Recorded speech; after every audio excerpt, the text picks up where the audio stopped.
Бір күні біреулер улап шулап жатыр. Кім болды екен, балалар ма улап шулап жатыр, ұрсайын деп кірсем. Кім болушы еді? Біз, қатын, жинайсың ба бізді, жинамайсың ба? Шашып тастап кеттің. Соны айтамын. Киім емес, адам жататын төсек едік. Свалка болды. Сөйтсем, бұл комнатада забастовка болып жатыр екен. Қой құрсын деп киімдерін бәрін реттей бастадым. Үлкен ұлым ашуымды деген ұлдарымнан алдым. Киімдерін бәрін лақтырып, жуылатын киімдер, жуылмайтын таза киімдердің бәрі аралас кетіпті. Үлкен ұлы мектептен келіп, бәрін араластырып, бірін киіп, бірін шешіп тастай берген екен. Осылай барлығын жинадым.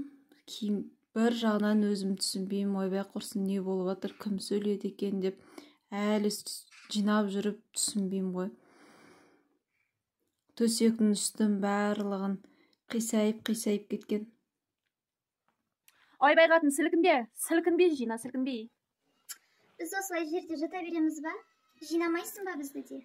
Жерге қарап қалсам, көрпелер де сөйлеп жатыр. Мына екі жастықты алып, барлығын жерден жинап қойдым. Киімдерін барлығын реттеп, өзім түсінбей қалдым, қалай жиналып, қалай реттеп қойдым деп. Барлығын өстіп жинап, мәз болып тұрмын.